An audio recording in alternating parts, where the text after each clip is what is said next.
Hello दोस्तों, स्वागत है आपका UK education universe YouTube channel पे।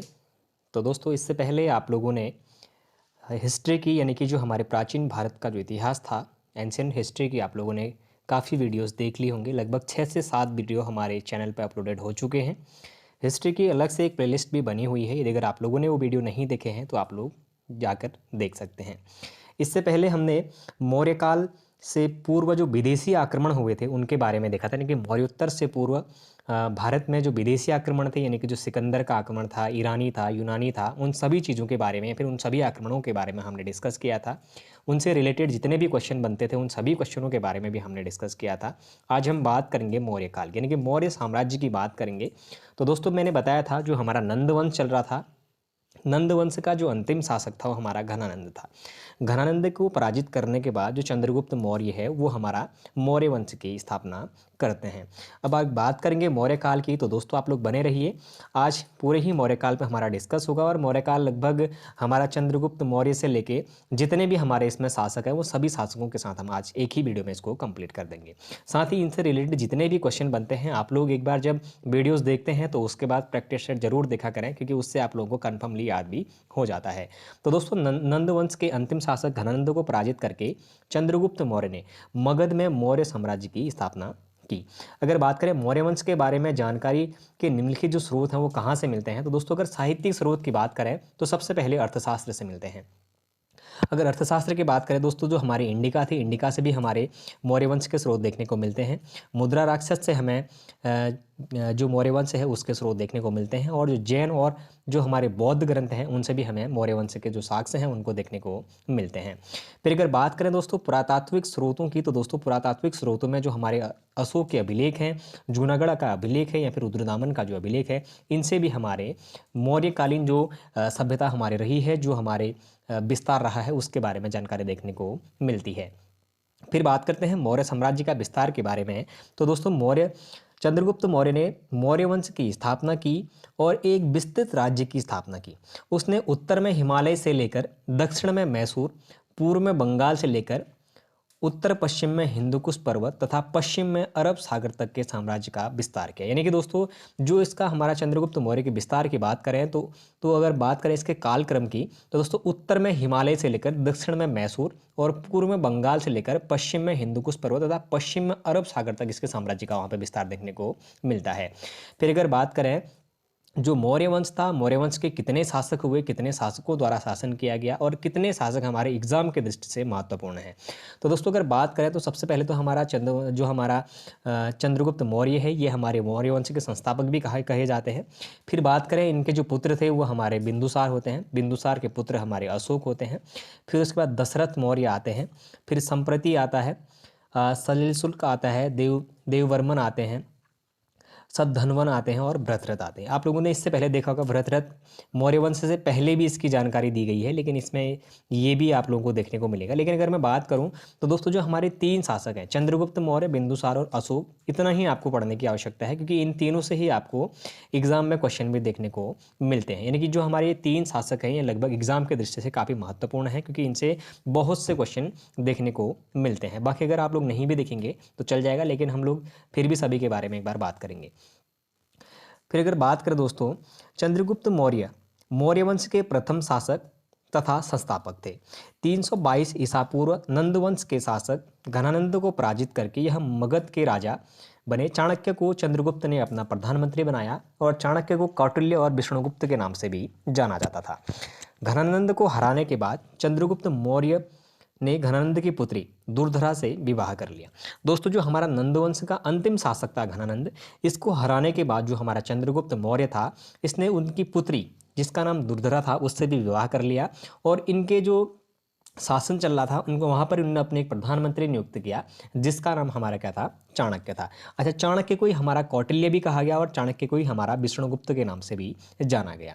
फिर अगर बात करें यूनानी लेखकों के बारे में, तो चंद्रगुप्त को किन नामों से यूनानी लेखकों ने बताया, तो दोस्तों जो हमारे प्लूटार्क महोदय थे, प्लूटार्क महोदय के अनुसार देखें तो इसको एंड्रोकोट्स कहा गया, और जस्टिन के अगर देखें तो जस्टिन के अनुसार इसको सेंड्रोकोट्स कहा गया। यानी कि दोस्तों अगर इनने किसी किताबों के माध्यम से अगर यदि लिखा होगा तो अगर बात करेंगे तो प्लूटार्क ने किताबों किताबों में इसका जो उल्लेख लिखा, इतिहास में जो उल्लेख लिखा, वो एंड्रोकोट्स के नाम से लिखा गया और जस्टिन के द्वारा सेंड्रोकोट्स के नाम से लिखा गया। तो दोस्तों 1793 ईस्वी में सर विलियम जोन्स ने सर्वप्रथम यह बताया कि यह नाम चंद्रगुप्त मौर्य के हैं। यानी कि दोस्तों जो हमारे ये प्लूटार्क को और जस्टिन के द्वारा जो ये नाम लिखे गए थे, जो एंड्रोकोट्स या फिर सेंड्रोकोट्स कहा गया था, इन नामों को किस शासक से संबंधित है करके सबसे पहले जो पहचान बताई गई तो वो विलियम जोन्स के द्वारा बताई गई थी, जो हमारा 1793 में बताई गई। फिर अगर बात करें दोस्तों 305 ईसा पूर्व में सेल्यूकस निकेटर ने मगध पर आक्रमण कर दिया, किंतु चंद्रगुप्त मौर्य ने उसे पराजित किया और उसकी पुत्री कार्नेलिया से विवाह कर लिया। अब दोस्तों एक तो इसने पहले विवाह कर लिया था, आप लोगों ने देखा होगा। अब इसने क्या करा कि 305 ईसा पूर्व में जो हमारा सेल्यूकस निकेटर था, आप लोगों ने देखा होगा, सेल्यूकस निकेटर हमारा सिकंदर के साथ, सिकंदर का सेनापति होता है, वो भारत में ही रह लेता है। और भारत में रहने के बाद 305 ईसा पूर्व में यानी कि हाथियों के लालच में आकर चंद्रगुप्त मौर्य के साथ ये अपना युद्ध का निर्णय ले लेता है। और जैसे ही युद्ध में आता है तो युद्ध में चंद्रगुप्त मौर्य इसको बुरी तरीके से पराजित कर देता है और उसकी पुत्री कार्नेलिया से, यानी फिर हेलेना भी उसका नाम कहा जाता है, उससे शादी कर लेता है। युद्ध की शर्तों के अनुसार सेल्यूकस निकेटर ने 4 प्रांत काबुल, कांधार, हेरात और मकरान चंद्रगुप्त मौर्य को दे दी। यानी कि जो हमारा युद्ध चल रहा था उस युद्ध में जो शर्तें रखी गई थी सेल्यूकस निकेटर और चंद्रगुप्त मौर्य के बीच कि यदि अगर सेल्यूकस निकेटर हारता है तो जो जितना भी हमारा जो उत्तर पश्चिम वाला जो क्षेत्र चल रहा था, यानी कि जो काबुल, कांधार, हेरात और मकरान था, वो चंद्रगुप्त को दे दिया जाएगा। तो वो सभी जो क्षेत्र थे वो सेल्यूकस निकेटर ने उसको दहेज के रूप में भेंट कर दिए। फिर अगर बात करें, चंद्रगुप्त मौर्य ने 500 हाथी सेल्यूकस निकेटर को भेंट किए। कहने का मतलब ये है, जब चंद्रगुप्त मौर्य को पता चलता है कि जो सेल्यूकस निकेटर था उसका जो मेन कारण था युद्ध करने का, कि वो कौन सा कारण था, कि जो हाथी थे उसको हाथियों की जरूरत थी। तो इसको मद्देनजर रखते हुए, इसको देखते हुए जो हमारे चंद्रगुप्त मौर्य हैं, जब कार्नेलिया से उनकी शादी हो जाती है तो उसके बाद 500 हाथी हमारे सेल्यूकस निकेटर को भेंट कर देते हैं। फिर अगर बात करें दोस्तों, अगर सेल्यूकस निकेटर ने अपना राजदूत मेगास्थनीज को चंद्रगुप्त मौर्य के दरबार में भेजा। मेगास्थनीज की पुस्तक जो इंडिका थी दोस्तों, उससे मौर्य वंश की जानकारी के बारे में भी देखने को मिलता है। यानी कि दोस्तों जो हमारे मेगास्थनीज था, मेगास्थनीज के द्वारा इंडिका नामक पुस्तक लिखी गई थी जिसमें मौर्य वंश के बारे में भी जानकारी देखने को मिलती है। अगर बात करें जो हमारा मेगास्थनीज था, अगर ये किसका राजदूत था, तो दोस्तों ये हमारा सेल्यूकस निकेटर का राजदूत था।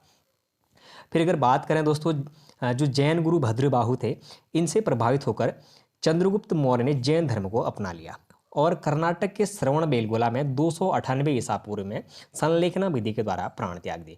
मैंने आप लोगों को बताया था दोस्तों, एक हमारे श्वेतांबर थे, एक दिगंबर थे। ये जो हिस्ट्री है मैं पहले आप लोगों को बता चुका हूँ।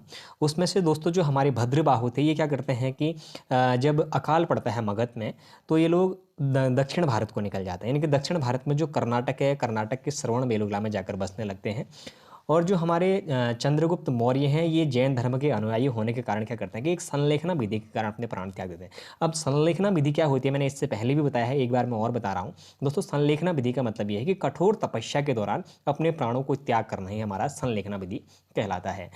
फिर अगर बात करें दोस्तों, ये तो हमारे अभी तक इनका चला। अब अगर बात करें दोस्तों चंद्रगुप्त मौर्य के बाद जब इनने प्राण त्याग दिए तो उसके बाद हमारे बिंदुसार आते हैं। यानी कि जो चंद्रगुप्त मौर्य हैं उनके जो उत्तराधिकारी हैं वो हमारे बिंदुसार होंगे। अब अगर बात करें बिंदुसार के बारे में, तो दोस्तों बिंदुसार चंद्रगुप्त मौर्य का उत्तराधिकारी बना। इसकी माता का नाम दुर्धरा था।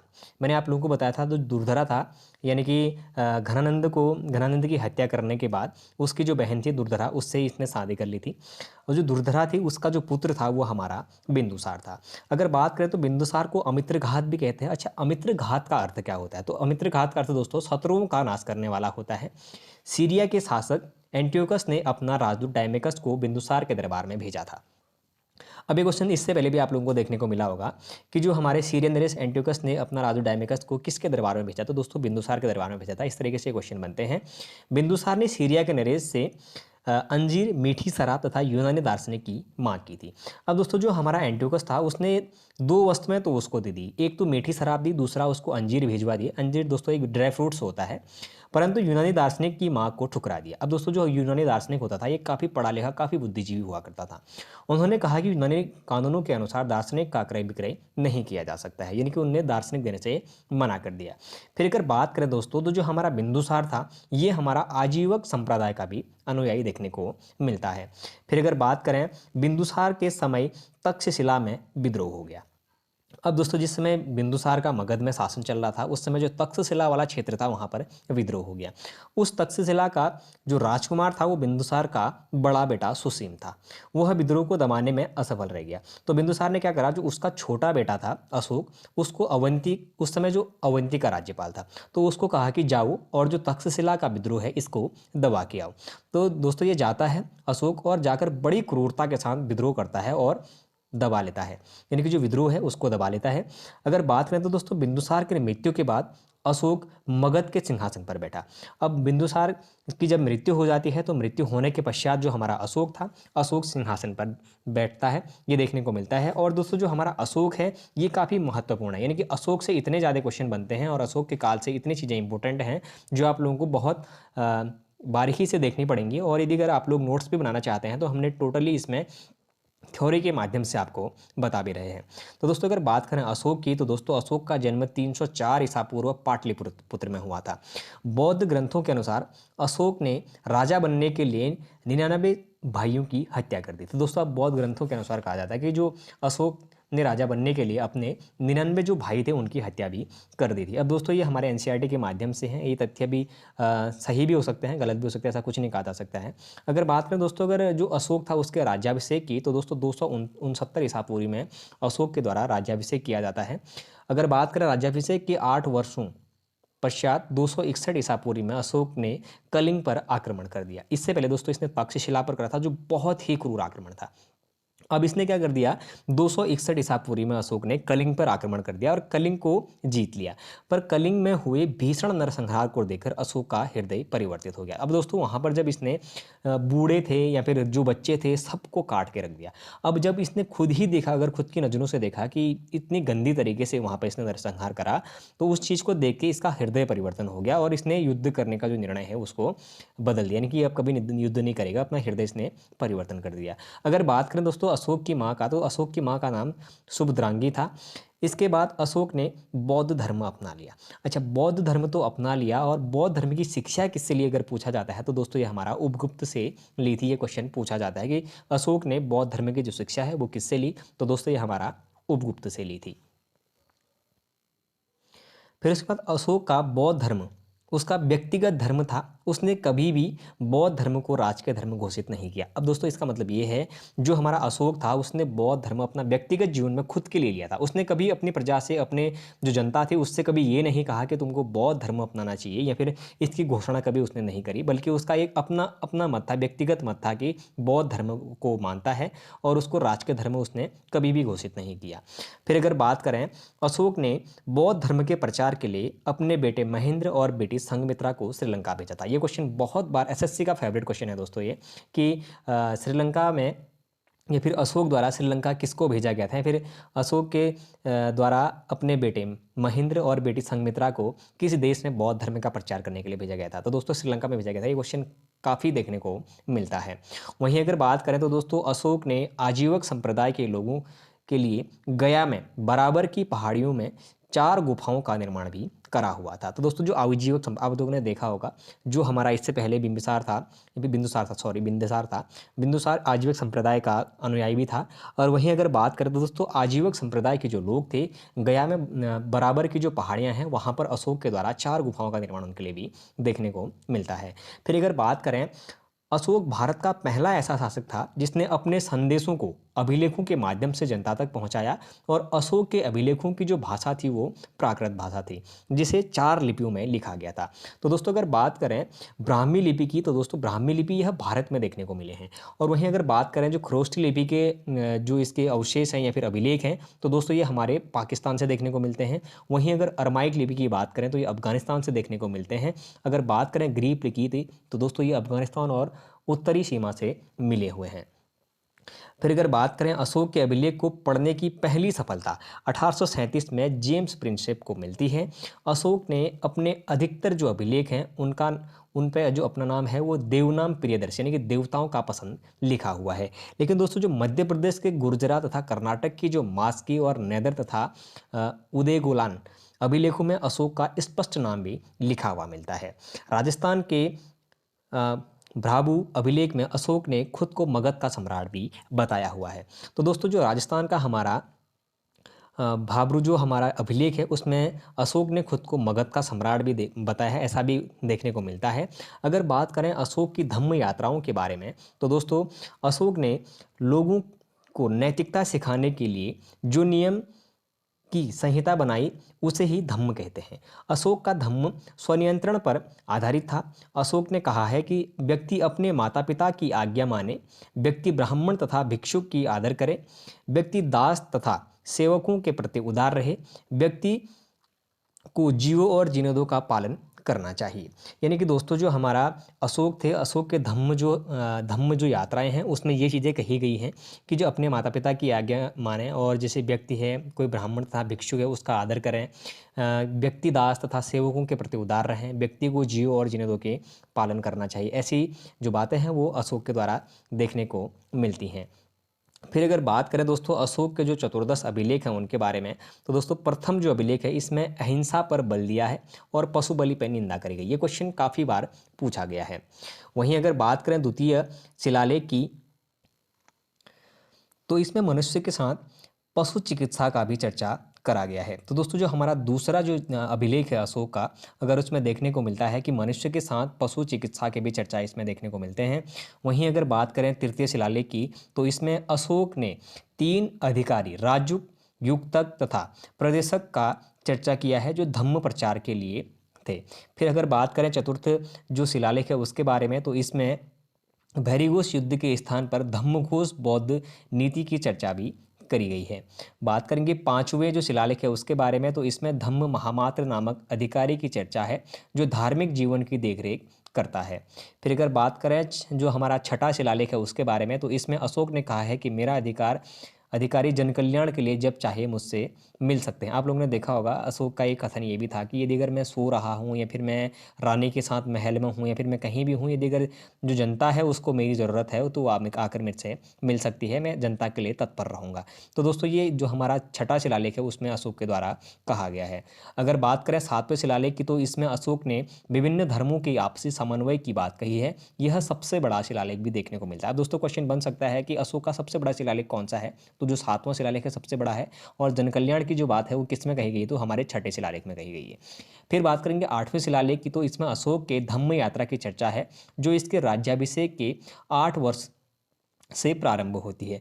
राज्याभिषेक के 10 वर्ष में जो गया है वहाँ पर भी देखने को मिलता है और राज्याभिषेक के 20 वर्ष बाद लुम्बिनी में भी ये देखने को मिलता है।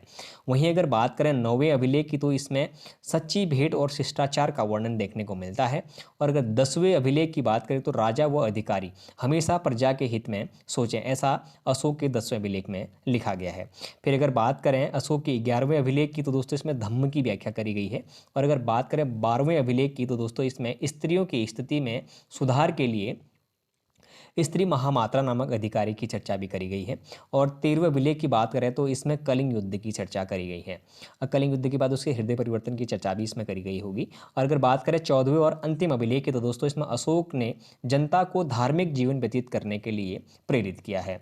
अब बात करेंगे प्रमुख अध्यक्ष, यानी कि जो दोस्तों इसमें मौर्यकालीन जो प्रमुख अध्यक्ष थे, यानी कि जो हमारे उस समय विभाग थे, उन विभागों के जो अध्यक्ष थे उनके बारे में अगर बात करें तो दोस्तों शुल्क अध्यक्ष एक पद था जो व्यापार से प्राप्त कर या फिर चुंगी कर एकत्रित करता था, उसको शुल्काध्यक्ष कहा जाता था। अगर वहीं बात करें पौतवाध्यक्ष तो दोस्तों मापतोल के मापन को नियंत्रित करने वाले को पौतवाध्यक्ष भी कहा जाता था।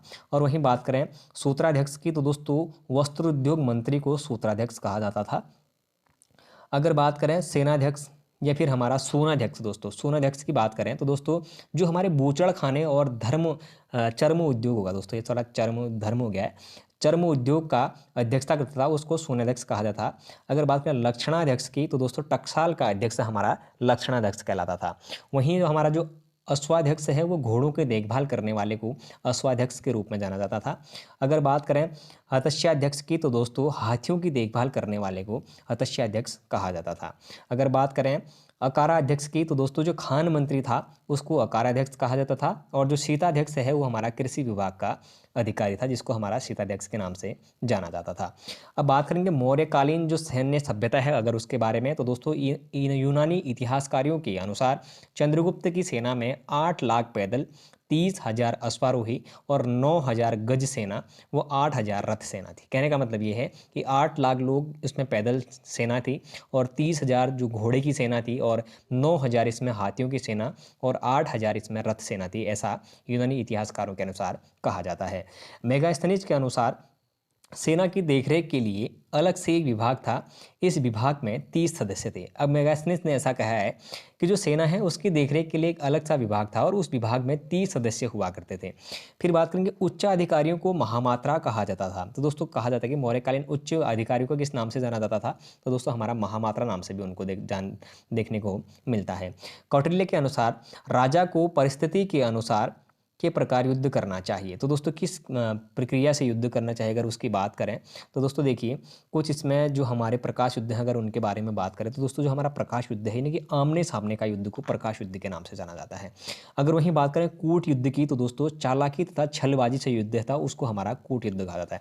जो दोस्तों हमारा चंद्रगुप्त मौर्य और जो कौटिल्य के हैं या फिर चाणक्य के हैं इनके द्वारा सिकंदर के साथ किया गया था उसको कूट युद्ध ही कहेंगे हम, क्योंकि चालाकी और छलबाजी से ही वो युद्ध करा गया था। अगर वहीं बात करें दोस्तों तूषणी युद्ध की तो दोस्तों अप्रत्यक्ष युद्ध शत्रु राज्य में गृह युद्ध छिड़ा देने को तूषणी युद्ध के नाम से जाना जाता था। अब अगर बात करें सामाजिक व्यवस्था की यानी कि मौर्यकालीन जो सामाजिक व्यवस्था थी वो किस तरीके की थी, दोस्तों चाणक्य ने अर्थशास्त्र में परंपरागत 4 वर्णों का उल्लेख किया है।